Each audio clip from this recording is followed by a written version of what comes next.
নমস্কার। নবরাত্রির এই পুণ্য লগ্নে আপনাদের সকলকে জানাই আমার আন্তরিক শুভেচ্ছা। আজ নবরাত্রির চতুর্থ দিন। আজকের অধিষ্ঠাত্রী দেবী হলেন দেবী কুষ্মান্ডা। মা দুর্গার চতুর্থ রূপের নাম হল কুষ্মান্ডা। তিনি স্বল্প হাস্যসহ অণ্ড বা ব্রহ্মাণ্ডকে উৎপন্ন করায় তাকে কুষ্মান্ডা দেবী নামে অভিহিত করা হয়। যখন জগৎ সংসারের কোনো অস্তিত্ব ছিল না, চতুর্দিক অন্ধকারাচ্ছন্ন ছিল, সেই সময় এই দেবী তার ঈষৎ হাস্য দ্বারা ব্রহ্মাণ্ড সৃষ্টি করেন। সুতরাং ইনি হলেন জগতের আদিস্বরূপা, আদিশক্তি। তার আগে ব্রহ্মাণ্ডের কোনো অস্তিত্বই ছিল না।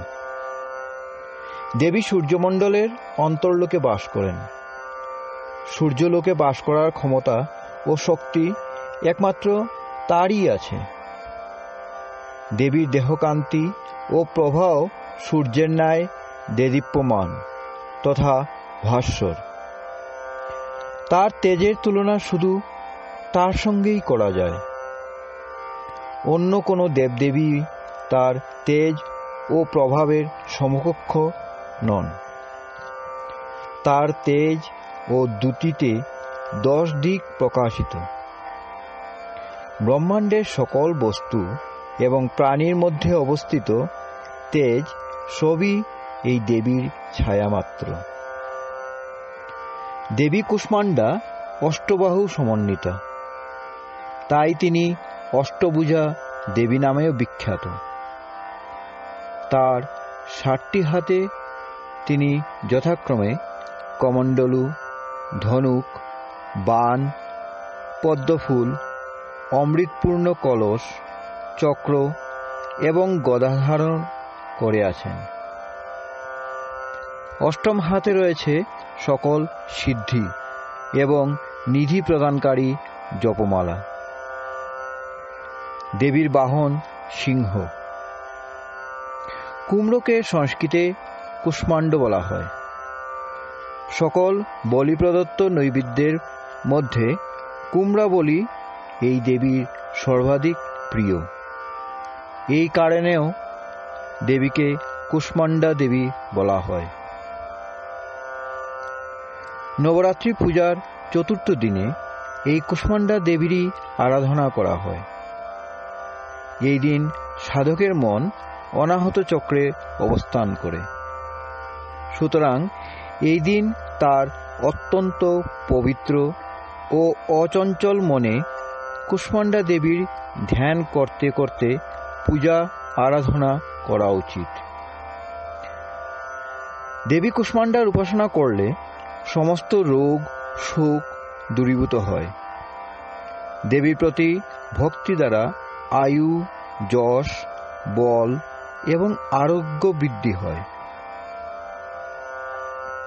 মাতা কুষ্মান্ডা সামান্য সেবা ও ভক্তিতেই প্রসন্না হন। মানুষ যদি পবিত্র হৃদয় সহ দেবীর শরণাগত হয়, তাহলে সে অত্যন্ত সুষ্ঠুভাবেই পরম পদ প্রাপ্ত করতে সক্ষম হয়। আমাদের উচিত শাস্ত্র পুরাণাদিতে বর্ণিত বিধি নিয়ম অনুসারে মাতা দুর্গার উপাসনা করা এবং ভক্তিমার্গে অহর্নিশ অগ্রসর হওয়া। মায়ের ভক্তিমার্গে কিছু দূর এগোলেই ভক্ত সাধকের হৃদয়ে তার কৃপা সূক্ষ্মভাবে অনুভূত হতে থাকে। এই দুঃখস্বরূপ সংসার তার কাছে সুখপ্রদ ও সুগম হয়ে ওঠে। মাতৃ উপাসনা মানুষের জন্যে সহজে ভবসাগর পার হওয়ার সর্বাধিক সুগম ও শ্রেয়স্কর পথ। মাতা কুষ্মান্ডার উপাসনা মানুষকে আদি ব্যাধি থেকে সর্বতোভাবে মুক্ত করে, সুখ, সমৃদ্ধি ও উন্নতির শিখরে নিয়ে যায়। সুতরাং যারা লৌকিক ও পারলৌকিক উন্নতি চায় তাদের দেবী কুষ্মান্ডার আরাধনায় সর্বদা তৎপর হওয়া উচিত। এই ছিল দেবী কুষ্মান্ডার কাহিনী। আবারও ধন্যবাদ জানাই সকলকে। আগামীকাল পঞ্চম দিনের অধিষ্ঠাত্রী দেবী স্কন্ধমাতার গল্প নিয়ে আবার হাজির হব।